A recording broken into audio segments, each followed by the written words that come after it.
Bienvenue au salon virtuel de la périnatalité, donc pour ce deuxième jour.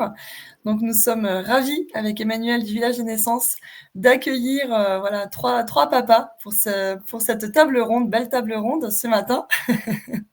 Donc sur le sujet évidemment et la place des papas. Un gros sujet, très important aussi pour nous et qui nous tient à cœur. Donc on a Pascal Van Horn, voilà, qui est aussi voilà, fondateur de Histoire de Papa. On a Frédéric Fourillon, connu aussi sous Vieux Machin Bidule, et également Florian Guerrera, connu alias un Papa Poule. Salut. Merci les garçons de nous avoir rejoints cette table ronde pour ce live ce matin. Alors je précise aux participants qui nous ont rejoints, vous pouvez faire vos commentaires, vos questions dans le chat, de bien couper vos micros, mais vous pouvez écrire dans le chat. Moi, du coup, je transmets aux garçons vos commentaires en direct. Pascal devra nous quitter à 10h30. Donc, voilà, si vous avez des questions qui s'adressent à Pascal, merci de les poser avant dans le chat. Voilà, donc tout se fait dans le chat. N'hésitez pas, voilà, encore une fois, à faire vos petits commentaires. Et donc, c'est parti. Donc, moi, j'ai une première question pour vous, les garçons. Alors, comment sentez-vous les papas impliqués durant la grossesse particulièrement, par l'entourage, par les équipes médicales et par les mamans? Qui veut commencer? Allez, Flo, vas-y. Ah, purée. Alors, parlant déjà, bonjour à tout le monde. Merci d'être présent et présente. Alors, effectivement, comment on sent le rôle, tu veux dire, des papas? Hein, c'est ça? Pendant l'accouchement, notamment? Ok. Oui, c'est ça. Comment ils sont impliqués durant la grossesse particulièrement, par Ouais. l'entourage, par les équipes médicales et par les mamans. Mm. Comment vous sentez les papas impliqués durant cette grossesse? Alors moi, je pense qu'aujourd'hui, les papas, ils s'impliquent de plus en plus dans ces étapes-là. Ils participent de plus en plus, notamment, à tout ce qu'on appelle les cours de préparation à la naissance qui sont proposés par les cliniques, les maternités, etc. Et ils sont de plus en plus impliqués dans ce rôle-là. Après, je dis pas que ils sont assez impliqués et que tout va bien, mais dans tous les cas, moi, ce que j'observe de mon côté, de mon expérience, c'est ça, c'est une implication plutôt croissante. Et après, par rapport au corps médical, on va dire, le corps médical, de mon expérience, je sais pas, après les gars, vous direz si vous êtes d'accord ou pas, le corps médical n'est peut-être pas assez prêt à impliquer les pères dans toutes ces grandes étapes pré-naissance, hein. Donc, que ce soit les cours, que ce soit le moment de l'accouchement aussi, où moi, ça m'est arrivé de poser des questions, que ce soit aux gynécologues, aux sages-femmes. Ça m'est arrivé de poser des questions et qu'on réponde à ces questions en regardant ma compagne. Voilà, donc je trouve qu'on a une place parfois qui est un peu mise à l'écart, mise de côté par le corps médical. Je ne dis pas que c'est partout pareil, mais en tout cas, c'est mon expérience. Moi, j'ai 2 enfants de 2 ans et demi et 5 ans, et c'est vrai que de mon côté, je trouve que voilà, il y a peut-être un effort à faire du côté médical pour nous impliquer plus dans ce rôle-là avant la naissance et pendant la naissance. Fred, je vois là ce qui se passe. Tu veux que j'y aille ou tu y vas? Non, c'est bon. Je viens de récupérer ma deuxième petite qui vient de se réveiller. Bonjour à tous, bonjour à toutes. Cette première question est ultra intéressante dans le sens où effectivement, on sent qu'il y a une vraie évolution dans notre société sur la place du père en règle générale. Et pour ce qui concerne le moment de la grossesse, du postpartum et au moment de l'accouchement, effectivement, alors il faut quand même, je pense, clairement dire qu'il faut toujours creuser sa place parce qu'elle n'est pas si simple que ça à avoir. Les professionnels de santé n'incluent pas systématiquement le père ou le futur père dans tout le processus, et ce qui est bien dommage puisque c'est un vrai allié dans ces moments-là. C'est pas Pascal qui me dira le contraire quand il sait ce que moi j'ai pu écrire. C'est des choses ultra importantes. Alors, faut savoir être présent. Il faut savoir que on a le droit de poser des questions. Et c'est surtout qu'il y a une chose que beaucoup de praticiens, ou même en règle générale dans la société, dans notre famille, c'est qu'on pense que la mère, devenant mère, c'est tout. Elle connaît tout. elle a toutes les réponses, alors que c'est complètement faux. D'abord, alors ça, c'est déjà un élément de pression numéro un. Et je trouve que ça enlève beaucoup de pression quand le conjoint, le partenaire, quand je dis conjoint partenaire, parce que j'inclus les deuxièmes mamans, j'inclus les gens qui adoptent, j'inclus tout ça, il n'y a pas de science infuse. Hein. On ne naît pas avec ça. Hein. Donc, on est forcément obligé d'apprendre quelque chose à un moment ou à un autre. Et je pense que quand on est deux à être dans le même bateau et à ramer dans le même sens, c'est beaucoup plus simple. Et c'est vrai qu'il y a de plus en plus de pères qui disaient, oh, je suis là. Et alors, il y en a aussi une partie qui n'en a strictement rien à faire. Ça, on n'est pas là. Enfin, je ne sais pas qu'on n'est pas là pour en parler. Je trouve que ça n'apporte pas de grand-chose de mettre de l'énergie là-dessus. Et moi, j'en garde plus pour ceux qui ont vraiment envie de dire, bah, je suis là. Et alors, on le voit dans quoi? On le voit dans la préparation à la naissance, comme disait Florian tout à l'heure. Effectivement, de plus en plus, il y a de plus en plus de préparation à la naissance qui inclut énormément le père. Je pense principalement à l'autonomie, moi, parce que c'est quelque chose que j'ai vécu. Ça, c'est quelque chose qui inclut beaucoup le père. Et puis après, il y a beaucoup de formes de préparation à la naissance qui inclut le père. Alors, il y a la méthode Monapace, tout ça, c'est des choses peut-être qui vous parlent. Il y a aussi, maintenant, je pense qu'on peut plus se couvrir comme pouvaient se couvrir nos pères, de dire bah, on ne savait pas ou on ne nous a pas appris. Aujourd'hui, il y a des podcasts, vous avez des blogs, vous avez des Instagram, vous avez des vidéos. Enfin, il y a un système d'information qui est immense. Après, à nous de faire le tri et de savoir ce que l'on veut, de ce qu'on ne veut pas. Mais plus on a d'informations, plus on peut faire des choix en conscience et plus on est à l'aise dans sa future paternité et sa paternité tout court. En tout cas, moi, c'est comme ça que je vois les choses. Donc, je pense, convaincu que ça évolue dans le bon sens. Bien sûr, c'est comme tout, je pense qu'il faudra encore du temps, mais ça va aller. Ça va bien se passer. Peut-être ajouter quelques éléments, mais il y a beaucoup de choses qui ont été dites par Florian et Frédéric et de façon très juste. Effectivement, moi je pense que la place du père, souvent on l'imagine au moment de la naissance. Or, pour moi, la place du père, elle se joue lors du parcours, ce qu'on appelle le parcours prénatal. Quels que soient les parcours prénataux, hein, n'oublions pas, effectivement, Fred l'a dit, que les familles aujourd'hui sont polyformes. Voilà, on n'est plus que sur le modèle tradit, papa, maman et 2 enfants. Ça existe évidemment, mais il y a plein d'autres formes de famille. Voilà, et je pense que dans les temps que nous vivons actuellement, c'est important aussi de souligner la richesse de toutes ces différences-là. Parenthèse fermée. Mais quand on parle de ces sujets-là, ils sont politiques, donc toutes nos prises de parole sont finalement politiques, à mon sens. La place du père, elle commence lors du parcours prénatal, et effectivement, alors on a parlé des professionnels de santé, je vais revenir sur le sujet aussi, mais aussi quand même, n'oublions pas la place du père dans l'entreprise. 83% des salariés sont parents. Et juste peut-être un petit point sur ce sujet-là. Les mamans, elles ont le droit à 7 rendez-vous, 7 absences autorisées pour les différents rendez-vous. Les papas, eux, ils ont droit à 3 absences autorisées. Voilà. En fait, finalement, on se rend bien compte que l'inégalité, elle se joue dès lors, avant même la naissance. Tout l'enjeu, c'est beaucoup de papas sont pas au courant qu'ils ont droit à 3 absences autorisées sur les 9 mois de grossesse. Donc déjà, faisons en sorte de les sensibiliser pour qu'ils prennent leurs 3 absences, mais qu'ils prennent même les 7. Hier, j'intervenais je formais des managers d'une clinique sur la parentalité en entreprise, et c'est ce que je leur disais. Je leur disais, il y a ces 3 absences, mais autorisons-les à prendre les 7 au même titre que la maman. C'est bon pour la maman, et c'est bon pour, effectivement, dès le début, la mise en place d'un vrai modèle de coparentalité. Parce que finalement, en fait, ça veut dire quoi? Ça veut dire que je dois gérer dans ma boîte, de m'absenter, et comment ça se passe et tout ça. Donc ça, c'est un premier point. La place du père, elle se joue lors du parcours prénatal, j'en suis absolument persuadé. Et effectivement, pour aller sur ce qu'on dit, mes 2 compères, sur les professionnels de santé, je suis intervenu plusieurs fois, moi, en conférence sur des CHU, sur des congrès de sages-femmes, et à chaque fois, en fait, les retours qu'ils me disent, c'est « Ah mais ouais, mais on n'a pas conscience de l'importance de la place du père à ce moment-là. » C'est-à-dire que même quand on a les 2 parents qui viennent, donc la maman et le papa dans un couple hétéro, mais en fait, les professionnels de santé, on s'adresse qu'à la maman, pas par malveillance, pas par défiance envers le papa, évidemment pas. Honnêtement, quand on est professionnel de soins, de santé, c'est tellement pas ça le sujet. Mais plus par réflexe, plus par héritage, un peu comme ça, voilà, d'année. Et tout l'enjeu, c'est de sensibiliser pour changer et de dire les 2 parents sont présents, et donc on doit s'adresser aux 2 parents. Pourquoi? Parce qu'en fait, quand on est face à un professionnel de santé, ils font figure d'autorité. Vraiment, ils font vraiment figure d'autorité, c'est les sachants.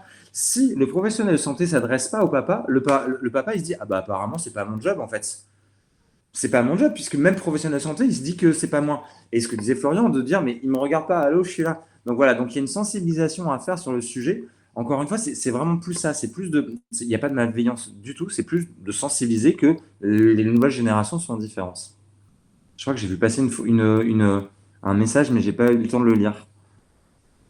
Ouais. Alors, la petite question, c'est est-ce que selon vous, il faudrait des prépas spéciales coparents, des cercles de parole spéciales coparents, ou plutôt privilégier le duo partout, tout le temps, ou les deux? Merci pour vos avis là-dessus. Ouais, ça Bah, rejoint moi, ce qu'on a dit, ouais, c'est oui. privilégier le duo dès le départ. Dès le départ, évidemment, ouais, pour impliquer la mère et le coparent, bien sûr. Oui, et puis il y a beaucoup de professionnels maintenant qui comment dire, euh, enfin, je prends mon exemple. Je sais que mon épouse, qui est sage-femme libérale et qui fait des cours de préparation pour devenir parent, pas forcément c'est pas forcément de la préparation à la naissance, c'est aussi de la préparation à devenir parent tout court, trouve des solutions, met en place des choses. Elle leur donne des rendez-vous plus tard dans la journée pour que les pères puissent venir, parce qu'il y a des employeurs qui ne donnent pas l'accès, comme expliquait Pascal. Et aussi un samedi matin par mois où voilà, elle reçoit plus de monde, où les pères se déplacent. Alors après, il y a tout type de pères, hein. Ceux qui viennent vanter et ceux qui viennent contraints et forcés avec un pistolet sous la gorge. Mais voilà, il faut savoir l'accepter en tant que professionnel, que aussi on ne pourra pas toujours gagner face à ça. Mais après, je pense que c'est intéressant alors est-ce qu'il faut faire exprès quelque chose? Je suis pas sûr. Après, pour, les cercles de pairs, alors moi je sais qu'on a essayé de mettre ça en place sur la région de Rouen, avec l'association dans laquelle je fais partie. C'est assez compliqué, hein, Ouais. toujours pour les mêmes problématiques, hein, toujours pour les mêmes problématiques. D'abord, c'est des problématiques d'horaire et puis aussi parce que, se Ouais. sentant moins concerné, il y a il y a il y a il y a L'implication, il y a ouais. il y a application et bah, il y a Mm. pas beaucoup de voilà. Il y a beaucoup d'appelés, mais pas beaucoup de gens qui viennent. Donc, Mm. c'est quelque chose qu'on n'a pas c'est quelque chose qu'on n'a pas continué parce qu'on s'est dit: «Bah, voilà, il y a pas de choses qui sont mis en place». Après, Ouais. après, est-ce que c'est culturel? C'est Est-ce que culturel. c'est, ouais, Est-ce que voilà, c'est peut-être. L'héritage. c'est culturel, le fait de parler, pour le coup, en fait, un cercle d'hommes, Ça, de paroles d'hommes, paternité ou pas, c'est quand même accepter une vulnérabilité, c'est accepter une connexion à ses émotions. Globalement, les hommes sont pas pas, prêt. à aujourd'hui, éduqués, armés sur ces sujets. Armés, c'est pas le bon mot, mais sont pas éduqués sur ces sujets-là. Tu te souviens, Fred, Antoine, qui faisait partie de notre Mmh. collectif de papa, qui est sur l'île maintenant, mais en fait, il monte ça depuis le début de l'année. Mmh. Et on a fait un truc il n'y a pas longtemps, là, enfin une conf ensemble, et il me disait, voilà, il en a 4-5, donc c'est pas dingue, mais il les maintient parce qu'il dit que Ouais. c'est hyper riche et que Ah, c'est voilà, sûr, c'est une c'est dynamique. ultra Mais intéressant. c'est ça, il y a peut-être un problème lié à l'héritage patriarcal de la Possible. société, mais et on le voit, mais même là aujourd'hui, si je regarde les participants, j'ai l'impression qu'il n'y a que des participantes, ou alors je me trompe, je ne sais pas. Après, peut-être qu'ils verront le replay, les papas, et tant mieux. Mais c'est comme moi, si je regarde mon compte Instagram, par exemple, Papa Poule. Papa Poule, il y a quand même un petit indice dans le titre, hein. Il y a papa. Et pourtant, bon, après, j'ai 1600 followers, ça va faire rire vieux machin bidule, mais euh, parmi ces 1600 Non, followers, non, tu non, vois, non, c'est c'est toujours 80% de femmes. non, c'est très intéressant, et qu'importe le nombre de followers parce que moi aussi, je suis passé par 1600 followers et je me souviens au début, déjà, j'étais très étonné. Je me disais 98% de femmes. Je dis: «Ah bah, ça fait quand même pas beaucoup» et aujourd'hui, tu vois, quand tu frôles les 20 000, et ben, Mm. en fait, je suis à 93% de femmes. Donc si tu veux, il y a pas grand-chose qui a évolué, donc C'est quasiment impressionnant. pas du tout. Mm. Après, ce qui revient toujours sur les réseaux sociaux, c'est souvent des mères qui me disent: «Ah bah, j'ai fait lire votre post à mon mari ou je vais faire Oui, la vidéo». Mais le oui, problème, c'est que ça, dans les statistiques, bah, ça compte pas, hein, non. clairement. Et puis même au niveau interaction, hein, si on veut aller jusque-là, Mhm. il y a très peu d'hommes avec qui je corresponds. Mm. Parce que je réponds à tout le monde, je fais l'effort de répondre à tout le monde quand j'ai des questions. Mm. Mais voilà, force est de constater et que la réalité, elle est là, c'est ce sont les femmes qui s'investissent beaucoup plus. Et si on veut aller plus loin, je vais te dire vraiment ma pensée et la réalité des choses, et Mm. Pascal te dira pas le contraire, parce que Pascal a écrit la préface de mon livre. Mon livre, dans Size Marketing chez Hachette, clairement, moi dès le départ, je leur ai dit, Et ils étaient d'accord avec moi. Le livre s'adresse directement au père, mais il sera acheté par les mères. Et oui. Et pourquoi? D'abord par expérience personnelle. 98% des livres que j'ai pu lire pour la première grossesse et pour la deuxième grossesse de mon épouse, c'est parce que ma femme m'a dit: «Regarde, c'est vachement intéressant». Jamais de moi-même, j'ai été faire un tour chez le Fnac ou chez le Amazon pour aller acheter ou découvrir des livres. Jamais je n'ai fait cette démarche-là. Aujourd'hui, oui. Et aujourd'hui, j'en suis même, alors, le passé, c'est le passé, mais j'en suis pas triste, mais je me dis, «Tu fichtrement con de pas l'avoir fait parce que tu pas plus bête qu'un autre», tu vois? Ouais. Et en plus, ça aurait pu permettre aussi à mon épouse, indirectement alors on n'en parle pas de charge mentale, mais je dirais plutôt de voilà, de répit, de se dire, «Ah bah, il s'investit, il est dedans», voilà. C'est bien, il y a plein de choses, tu peux t'investir pour plein de trucs, mais ça aussi, ça en fait partie, de se renseigner, de s'informer, de s'éduquer, parce qu'il y a des choses qu'on apprend, et je pense que ça fait du bien à tout le monde. Mais effectivement, aujourd'hui, tout ce qui passe, dans les mains des pères, c'est parce que derrière, il y a une mère qui est là. Il y a une future mère, il y a une conjointe et je pense que c'est la réalité pour énormément de choses. Est-ce que tu as pensé à? Est-ce que tu as voilà, c'est comme ça, c'est la réalité. C'est très, très dur, c'est très compliqué. Moi, je sais que je rencontre beaucoup de femmes, parce que quasiment ce n'est que ça, hein, comme là aujourd'hui, qui me posent des problématiques en me disant: «Mais comment je peux faire?» Alors moi, je suis pas là pour donner des conseils ou de dire ce qui est bien et ce qui est pas bien. Moi, je pars plutôt de mon expérience, de dire: «Voilà comment moi j'étais, voilà comment je suis devenu et voilà ce que je fais pour m'améliorer tous les jours». Mmh. Je pense que c'est mieux de réfléchir comme ça que plutôt de dire: «Il faut faire». Mmh. Parce qu'il faut faire, enfin, il y a une chance sur 2 pour que le mec le fasse pas. Et ils le fassent pas, bien sûr. Voilà, Mmh. donc voilà, je pense que c'est mieux de dire: «J'essaye de faire, j'essaye de mettre en place, ça fonctionne pas». Je pense qu'il y a aussi l'idée, parce que moi je te rejoins, le il faut, de toute façon, c'est jamais ouf, hein, quoi qu'il en soit, mais aussi moi je crois beaucoup à ce qu'on appelle créer des narratifs de futurs désirables, en fait. C'est-à-dire qu'en fait, c'est aussi d'embarquer les gens avec quelque chose de constructif et de positif. Quand on regarde, si je fais un parallèle avec le sujet sur l'écologie aujourd'hui, je pense on n'arrive pas à embarquer les gens parce qu'en fait, on est sur une approche dans l'histoire qui est racontée qui est très punitive. On n'arrive jamais à embarquer les gens avec un côté punitif. Donc l'enjeu, à mon avis, c'est aussi de montrer de ce qu'on appelle des rôles modèles, c'est-à-dire des pères en fait qui vivent leur paternité pleinement et d'horizons absolument différents et qui vivent voilà. Et ça va donner envie, ça va dire ok bah go. Et donc je pense qu'il y a ça, il y a aussi raconter des histoires comme ça. Marie-Laure, peut-être qu'il faut. Justement, Ouais. je voulais rebondir là-dessus. Je voulais vous demander, une fois que le bébé est là, quel était le principal challenge à relever pour un père en transition là-dessus? Restez éveillé. Je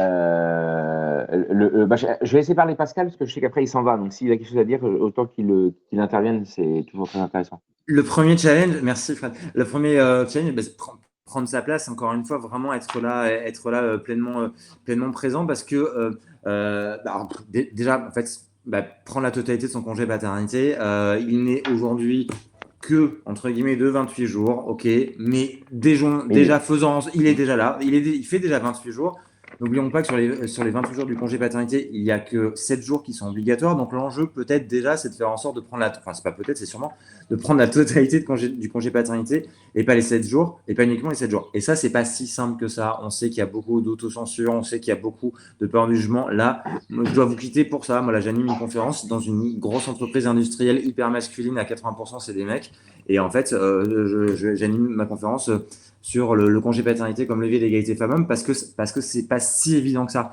Je sais qu'on aimerait que le congé paternité soit sur le modèle scandinave de 2 mois, de 3 mois, de 4 mois, de 5 mois. Sauf qu'il y a l'histoire française telle qu'elle est aujourd'hui, et que l'histoire française telle qu'elle est aujourd'hui, c'est déjà de faire en sorte de prendre la totalité du congé paternité.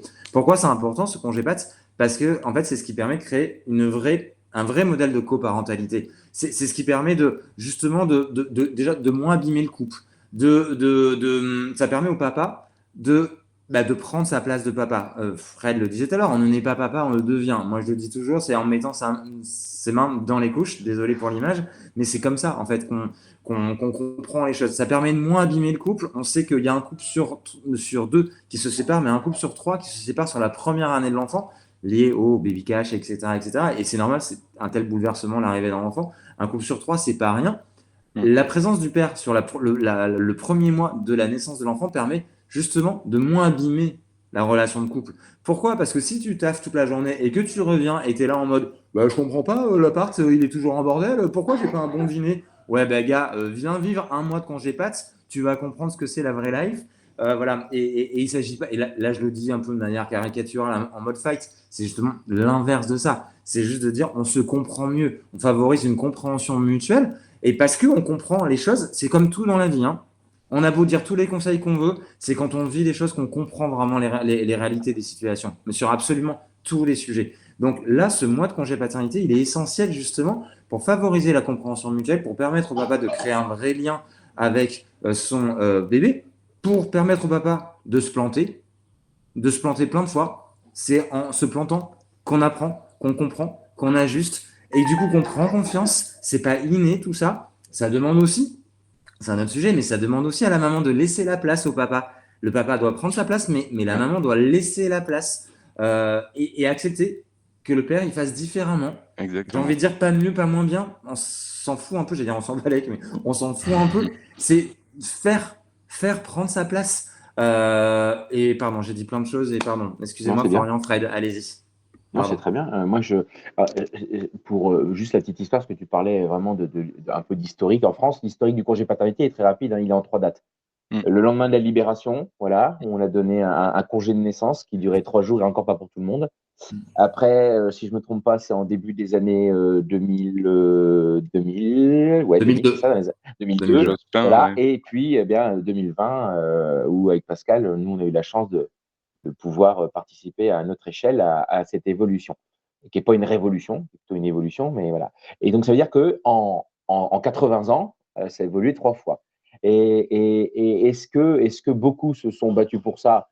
Pas pendant très longtemps. Maintenant, quelques-uns, ça reste toujours pour moi, ça reste toujours une poignée. Mais effectivement, si déjà on prenait déjà ce qu'on peut prendre, ça serait déjà pas mal. Le terme congé, moi, j'ai jamais été vraiment pour, parce que j'ai un peu de mal, parce que pour moi, les congés, hein, voilà, c'est la Côte d'Azur, c'est les vacances, c'est la Vendée, c'est la Bretagne, c'est la côte. Mais voilà, c'est pas ça. Et puis après, il y a vraiment une forme de réalité. On a beau se préparer, je pense, à ce postpartum, il y a une réalité qui est là et qu'on prend le plein fouet. Je prends l'exemple typique d'énormément de. Alors là, je parle pour le coup, je vais parler à la place des femmes, j'aime pas faire ça, mais par expérience et par histoire que je peux entendre régulièrement avec mon épouse, qu'on échange beaucoup sur ce sujet. Beaucoup de femmes disent, ben moi, par exemple, non, moi mon congé maternité, ça sera suffisant, je prendrai pas plus, je vois pas pourquoi, machin truc. Ça, c'est ce qu'on dit avant. C'est un peu comme l'allaitement, c'est un peu comme le biberon, c'est un peu comme beaucoup de choses. Et en fait, on revient toujours sur des choses parce que un accouchement, une naissance, une mise au monde ne se passe pas toujours comme on l'imagine, ou se passe comme on peut l'imaginer également aussi, les deux. Mais il y a toujours des choses autour qui font que il faudra un grand degré d'adaptabilité. Moi, j'ai beaucoup de mal à imaginer aujourd'hui une femme venant d'accoucher de se retrouver seule du jour au lendemain, parce que pour moi, 28 jours, c'est du jour au lendemain quasiment. Hein. C'est très compliqué parce que moi, j'ai eu la chance. Le premier congé pour ma première fille, j'ai eu 5 mois et après 1 an de mi-temps. Et pour la deuxième, j'ai travaillé plein temps 1 mois après mon congé et après, j'ai plus du tout retravaillé. J'ai fait un burn-out au travail. Donc, je suis resté avec ma fille. Donc, je sais ce que c'est de rester à la maison avec ses enfants. Je sais ce que c'est de vivre ce postpartum avec sa conjointe et aussi sa reprise de travail. C'est des choses, mais il faut l'avoir vécu. Il faut l'avoir vécu. C'est d'une intensité folle parce que entre les rendez-vous, entre les visites plus ou moins, parce que c'est vrai que j'aime bien accorder justement ce rôle entre guillemets de régulateur au conjoint pour les visites. Je trouve que c'est très important dans le postpartum. On a beaucoup besoin de se reposer. Il y a une forme d'épuisement physique et moral qui est intense, qui est difficile à gérer, et pas que parce que c'est une histoire de biberon ou d'allaitement. Non, non, pour tout, il faut se remettre de tout ça. Et puis, comme je dis, se remettre, ça va, parce que bon, bah, nous, on n'a pas porté pendant 9 mois. Donc, on n'a pas à se remettre physiquement, à la limite d'une gueule de bois pour certains. Et encore, moi, j'ai même pas pris le risque de le faire. Donc, non, non, non, non, je pense que voilà, il faut l'avoir vécu pour le comprendre, pour mieux l'expliquer aux autres aussi. Hein. Moi, c'est pour ça que je pars du principe que je suis pas là pour donner des conseils, je suis là pour dire, voilà, moi, j'ai mon expérience, elle est comme ça. Donc,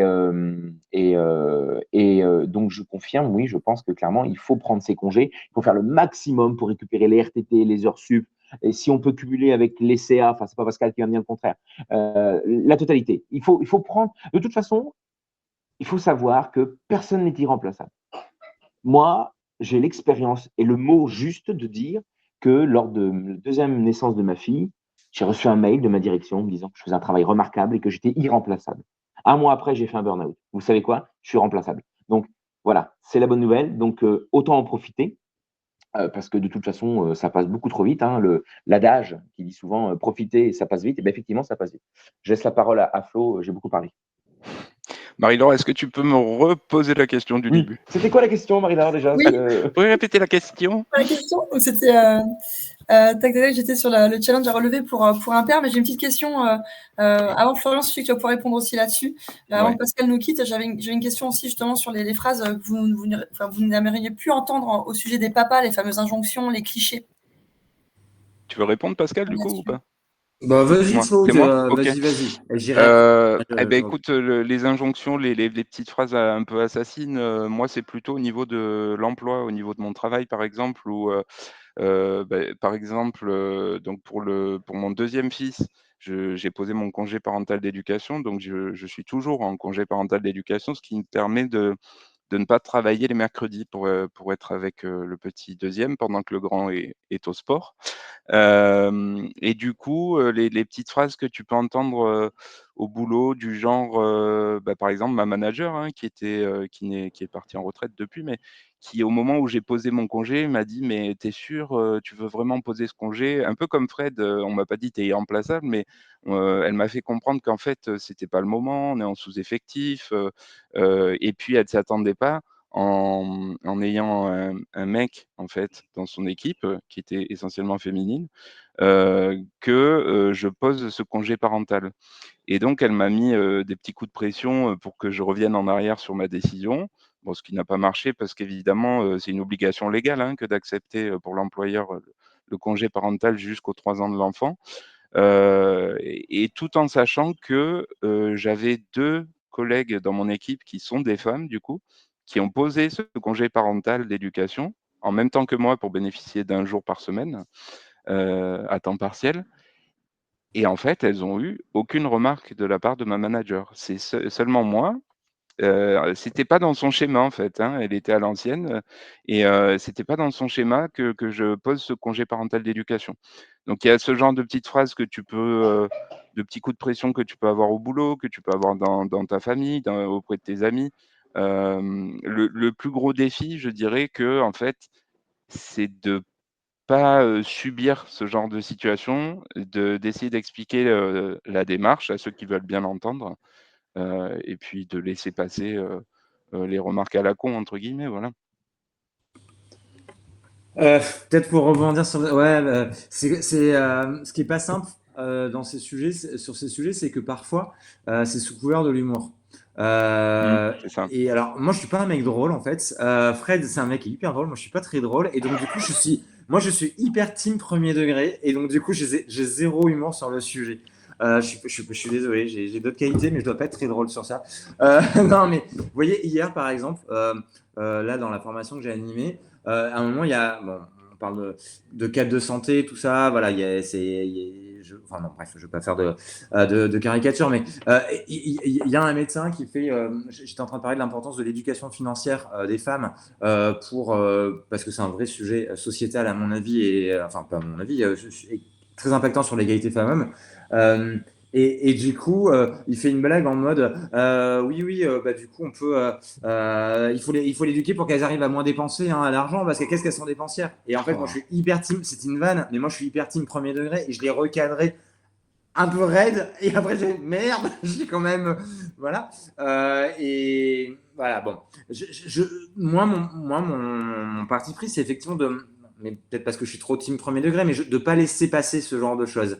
De pas laisser passer ce genre de choses, parce qu'en fait, c'est toutes ces petites phrases, en fait, si on les laisse passer, ben en fait, même, y compris même parfois sous couvert de bienveillance, ben en fait, elles, elles- elles influent quelque chose dans nos vies et dans la société.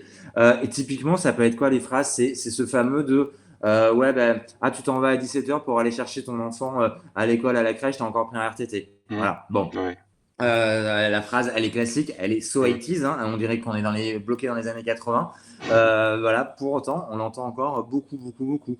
Je me souviens c'est une histoire dont on avait beaucoup parlé. C'était un mec qui était il était déjà papa, il allait être papa. Grégory il s'appelait.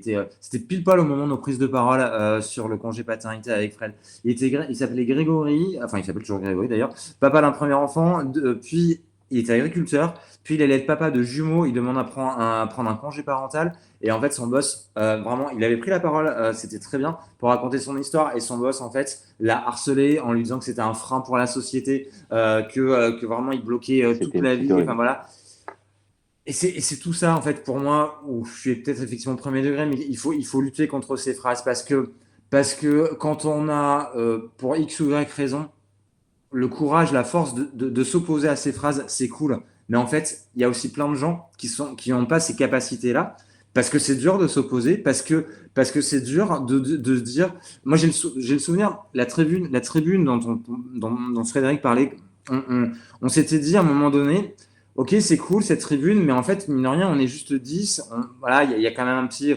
Il y a quand même un petit biais là-dedans. Et si on faisait un appel au témoignage, on en a eu 500 témoignages en 5 jours et les témoignages étaient hyper forts. Et moi, il y en a plein qui me restent vraiment en tête. Et je me souviens d'un gars qui racontait, qui était chef de rang. Et en fait, il disait, mais moi, donc dans un resto, il disait, mais moi, j'ai pas osé prendre mon congé paternité parce qu'en fait, tout le monde se foutait de ma gueule sinon.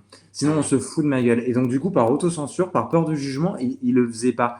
Et en fait, la réalité, elle est aussi ça. Alors, je suis pas en train de dire que c'est que ça. Moi, j'interviens des fois dans des boîtes où il y a 100% de prise du congé paternité. Et c'est aussi une réalité. Donc, c'est très cool. Mais il y a aussi toute une partie d'hommes, pour plein de raisons, et qui ne le prennent pas, et qui ne prennent pas leur place de père. Et ces petites phrases-là, ben en fait, elles ont un impact, mais hyper fort, hyper négatif sur ces gens-là. Voilà. Pour ces gens-là, pardon. Je suis désolé, je vais devoir vous quitter, j'en suis absolument désolé, parce que c'est Merci beaucoup, hyper trop Pascal. cool. Je suis vraiment désolé, mais c'est pour porter la bonne parole. Vous voyez, je vais dans une boîte hyper industrielle, voilà, où il n'y a que des gars, 80% de gars, et on va essayer de leur, pareil, complètement aligné avec nos sujets, nos discussions, de leur dire go, go, go, prenez votre congé paternité, c'est essentiel. Merci infiniment, Pascal. Merci beaucoup. Merci, Pascal. Merci. On mettra les liens, voilà, les accès pour les garçons dans le chat et également sous les vidéos de replay. Je dis en milieu de vidéo, mais voilà, ça sera bien sûr indiqué partout. Merci à toi. Merci beaucoup. Merci à tous. À bientôt. Au revoir.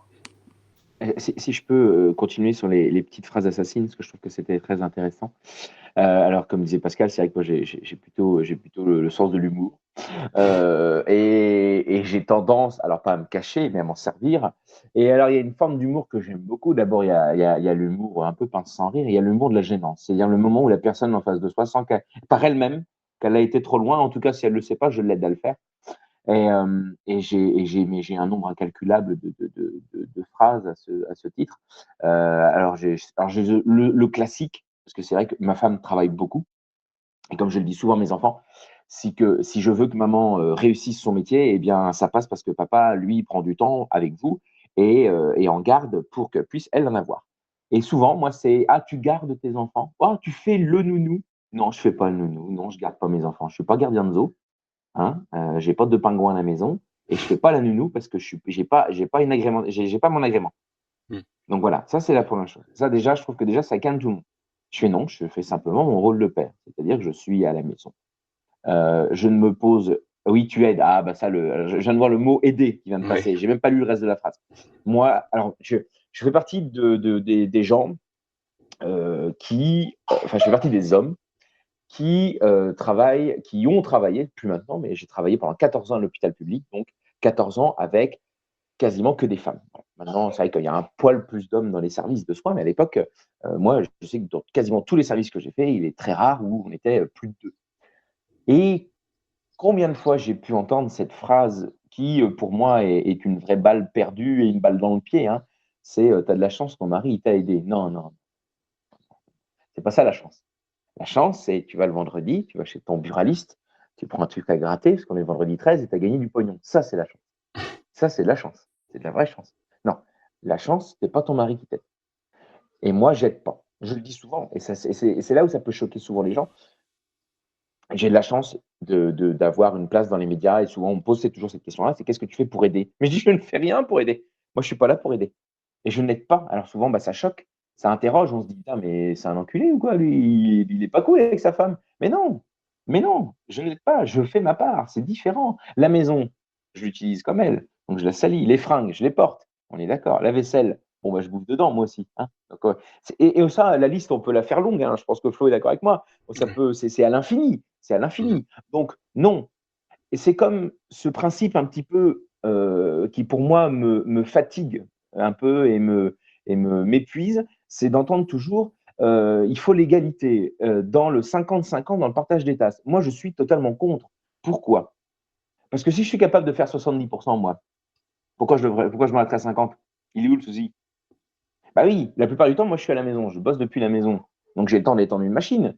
Pourtant, le linge, techniquement, avec ma femme, quand on s'était mis d'accord sur les tâches ménagères, moi, ça me concerne pas. Pourquoi? Je suis daltonien, je mélange les fringues, le bleu, le jaune, le blanc, je mets tout ensemble et ça fait une drôle de tambouille.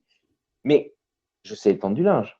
Et le linge, il est là. Je vais pas le regarder toute la journée en train de sécher dans la bannette. Non, pas du tout. Donc pourquoi ce 50-50 qui complètement pour moi est inutile? Non, pour moi, c'est simplement, on est 2 adultes assez intelligents, ou en tout cas on essaye de l'être, et on se dit, voilà, qu'est-ce qui pourrait faire que dans notre foyer, ça fonctionne d'une manière normale, on va dire, pour que chacun puisse avoir du temps, chacun puisse avoir, hem, faire les choses dont il se sent la capacité. Mais il faut surtout ne pas oublier, c'est que si l'un ou l'autre ne peut pas le faire, on peut aussi nous le faire. Et ça, c'est là où c'est pas une chance et c'est pas une aide, c'est là où vraiment il y a une aide à la enfin une prise globale de la charge mentale, de se dire: «Qu'est-ce qu'on est capable de faire?» Et ce qui est acté pour une fois n'est pas acté pour la vie. La semaine d'après, ça peut changer. Pourquoi? Parce qu'on a des enfants. Il y en a un qui est malade. Regarde, tu prends l'exemple d'aujourd'hui, hein. Moi, mes 2 filles, elles sont là, alors que c'était pas du tout prévu. À la base, je devais être dans mon bureau tranquillement à Rouen, avec mon petit café, tu vois, tranquille. Elle là, pas du tout, mais c'est pas grave, regarde, où est le problème? Il y a aucun souci. Bon, vous entendez l'autre tousser, je pense que d'ici un quart d'heure, elle va tout vomir, mais c'est pas grave, je suis là avec vous. Non, non, mais l'idée, c'est ça. Donc c'est vrai que, c'est très difficile d'entendre toutes ces phrases, tous ces mots, mais je me dis aussi que les gens, en m'écoutant aujourd'hui, en me regardant sur les réseaux sociaux, en regardant ce que je fais, en écoutant les podcasts, se disent: «Bah, c'est réalisable». Rosalie, 30 secondes, mon chat, j'arrive. Et c'est réalisable, donc c'est possible. C'est aussi une espèce de forme d'exemple. Florian, c'est pareil. On voit bien sur ses réseaux que Florian, il est quand même chez lui beaucoup plus que, entre guillemets, la plupart des hommes. Mais s'il est là, c'est pas forcément parce que souvent on se dit: «Oui, c'est parce que financièrement, ils sont capables, de rester chez eux ou qu'ils sont plus aisés». Non, ils sont pas plus aisés que ça. Enfin, je veux dire, c'est juste on s'est adapté, il y a un degré d'adaptabilité, qu'on a décidé. Nous, comme je dis souvent, on a décidé de fonctionner un petit peu à l'envers de ce que l'on peut croire de normal chez nous. Mais oui, en effet, moi, je suis un des rares papas à emmener tous les jours ma fille à l'école.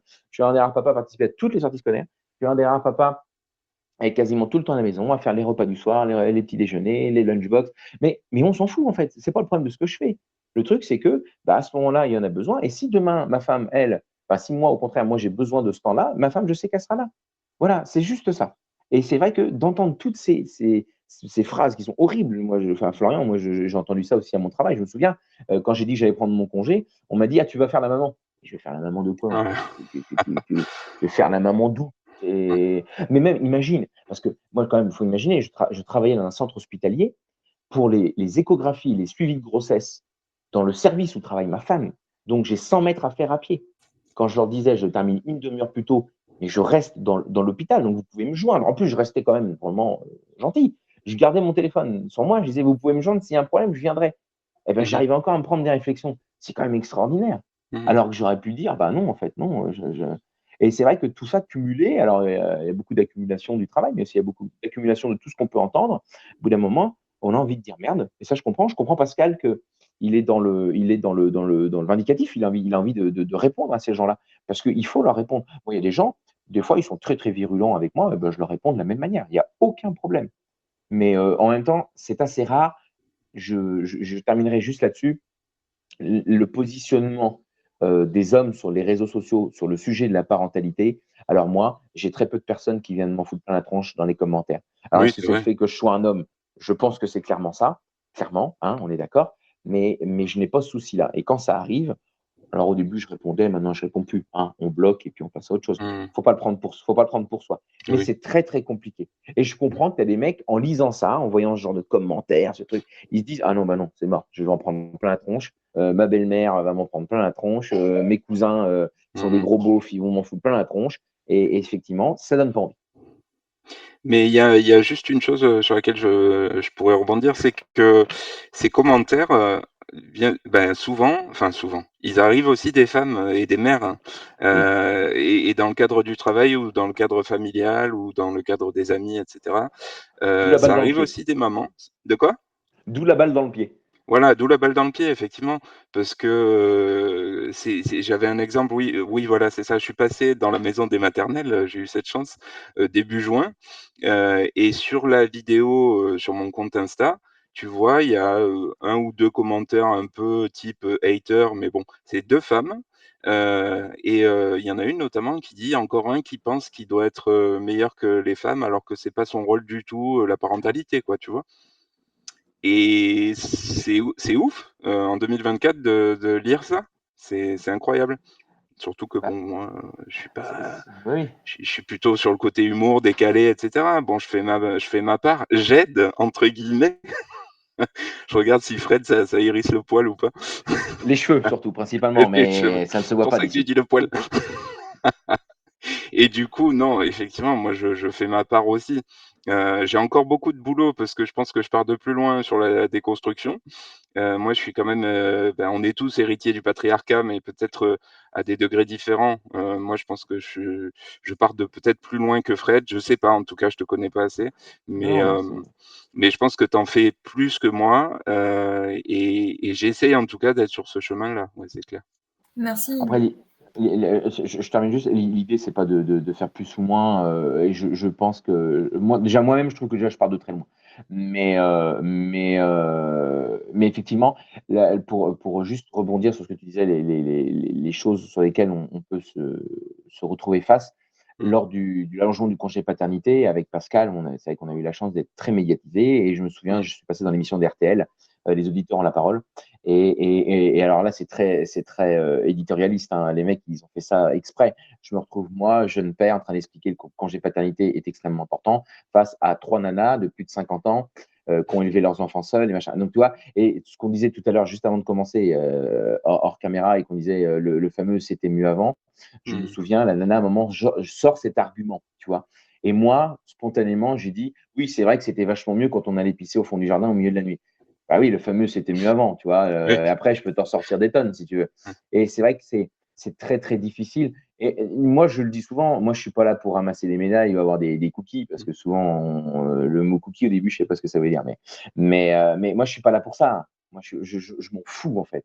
Mmh. En plus, le reflet des réseaux sociaux, est infime. C'est pas la réalité. Enfin, c'est pas la réalité. Il y a une partie de réalité. Tu peux cacher ce que tu as envie. Enfin, je vais te dire, Bien sûr. voilà, là, derrière moi, c'est rangé, je tourne la caméra, c'est le bordel, tu vois? Mmh. C'est comme ça. Donc, non, non, c'est quand même très compliqué, effectivement, d'entendre ça, des fois, de la bouche de femmes, mais c'est toujours pareil. Il faut remettre dans son contexte qu'est-ce qu'elles ont vécu, dans quels moyens elles ont fait en sorte d'être mères. Alors, ça, C'est c'est ça. assez tendax, Mmh. quoi. Merci. J'ai une dernière question pour vous les garçons. Quelles sont vos inspirations et vos souhaits quand vous regardez ce qui se fait ailleurs concernant la place des pères dans l'éducation et la parentalité? Alors on parle beaucoup des pays scandinaves, l'Espagne, mais voilà, qu'est-ce que vous pouvez, nous dire là-dessus? Bah, peut-être que c'est vrai qu'on l'a dit à plusieurs reprises, le congé, paternité, il a évolué. Aujourd'hui, il est de 28 jours. Heu, bon, je dis pas qu'il faut copier les modèles scandinaves parce qu'on n'a pas la même culture, on est un pays latin et puis on n'a pas le même nombre d'habitants, pas la même économie, enfin, mais il y a quand même des inspirations à aller chercher, à droite, à gauche et notamment dans ces pays-là, pour qu'on arrive enfin à tendre vers ce qu'on désire en fait, c'est l'égalité homme-femme entre, enfin c'est ça qu'on lit en arrière-plan, en filigrane. Donc je pense qu'il faudrait qu'il y ait, qu'on se rapproche d'une certaine égalité dans ce qu'on appelle aujourd'hui les congés, entre la mère et le coparent. Ça, enfin moi, c'est mon souhait en tout cas, pour l'avenir, pour que les papas soient plus impliqués et qu'on arrive, petit à petit, alors je ne sais pas quand, je pense que c'est pas du court terme en tout cas, qu'on arrive, sur du moyen long terme à, se rapprocher de modèles plus vertueux pour toute la famille quoi et qui existent dans d'autres pays. Clairement, je pense et puis je pense que c'est la réalité. Déjà, pour que les congés parentaux, parce que moi finalement je dis congés parentaux parce que bon, moi je me bats pour les pères, mais je me bats aussi pour les mères techniquement, parce que de toute façon Mmh. c'est plus pour les parents. Moi quand je Oui, dis souvent, je parle pour les parents, je représente les parents, je suis parent, donc voilà. Déjà, il faudrait arriver à convaincre les politiques. Moi, je sais que alors sans rentrer dans les détails de politiciennes, mais moi, j'ai eu la chance de pouvoir rencontrer beaucoup de politiques. À l'époque du congé, à l'époque où on a fait l'élaboration du congé paternité avec Pascal, on avait pu échanger avec les secrétaires d'État, on avait pu avoir des mots échangés avec des ministres. Et alors, beaucoup diraient, et ils auraient raison à juste titre, c'est de dire ça reste du blabla, en effet. Mais si la démarche ne se fait pas, voilà. Alors que la réalité, elle est là. La réalité, c'est qu'il faut une vraie politique familiale dans notre pays, voilà, voilà. Alors dans cette politique familiale, attention, parce que c'est très vaste la politique familiale, parce que ça va toucher à tout, parce que des parents, il y en a partout, voilà. Donc la politique familiale, si déjà elle était un peu plus, comment dire, réfléchie, structurée, mise en avant, euh, et surtout, si on réfléchissait aux enjeux, c'est-à-dire si on met ça en place, qu'est-ce qui va en découler? Qu'est-ce qui va en sortir de tout ça? Est-ce qu'on va en sortir, comme moi j'ai pu l'entendre quand j'ai dit que je prenais mon congé, c'est-à-dire que j'étais un cassos et que je profitais de la société parce que je vivais aux dépens des autres, ou, ou est-ce que moi, comme moi aujourd'hui, et comme certainement Pascal pourrait voir, parce que lui c'est sa spécialité quand même, les congés parentaux et les entreprises, est-ce que moi est-ce que moi plutôt je vois en tant qu'employeur de me dire, ben je vais donner plus de temps à mes employés pour leur congé, pour qu'ils reviennent plus en forme, pour qu'ils reviennent encore plus motivés qu'avant, parce que je leur ai donné le temps qu'ils avaient besoin. Alors je dis pas qu'il faut leur donner 8 ans, juste voilà, je sais pas, si ne serait-ce on leur donne 1 mois ou 2 mois de plus. Qu'est-ce que ça va changer financièrement dans ton entreprise? Est-ce que ça va apporter, je pense, j'en suis sûr, hein, à cette personne beaucoup plus d'esprit, voilà, de cohésion dans son équipe et qui comprendra mieux finalement le jour où il y a Martine qui s'en va parce que sa fille est malade. Tu vois, c'est toute une chaîne en fait qui pourrait se mettre en place et d'accepter tout ça. C'est un peu, et à toi, c'est un peu comme les congés menstruels. Je peux te dire que si c'était les mecs qui avaient leurs règles, ça ferait longtemps que ça aurait déjà été réglé, signé sur le papier, on n'en parlerait plus. Ben là, c'est le même principe. C'est parce que les mecs qui pondent des lois n'ont jamais chié une noix de coco.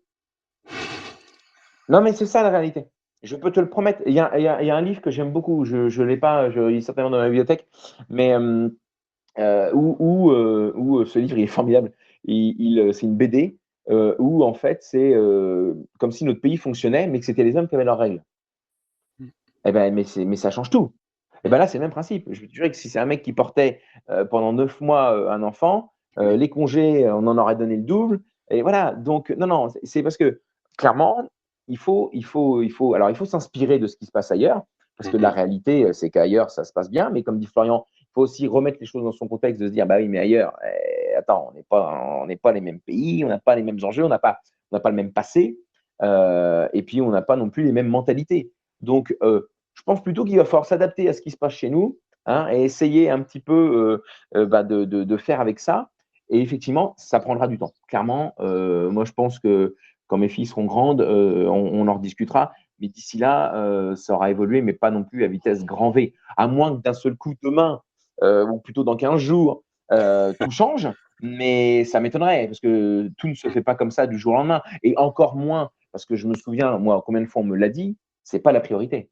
Le congé paternité, quand c'est sorti en 2020, moi, je l'ai entendu dans tous les médias où je suis passé, c'était « ce n'est pas la priorité ». Bah non, déjà, c'était le Covid, alors déjà, c'était pas la priorité.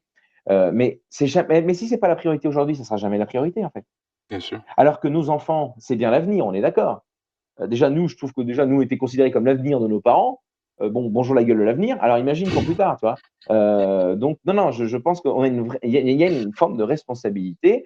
Et c'est pour ça que il faut en discuter, il faut parler, faire ce genre de choses pour que vraiment on puisse échanger, montrer que il y a des gens qui n'en veulent, il y a des gens qui n'en veulent pour de vrai et que ça va évoluer. Yes. Merci beaucoup, messieurs. Merci Merci à infiniment. vous. Merci pour votre temps, merci d'avoir répondu à toutes ces questions. Avec plaisir.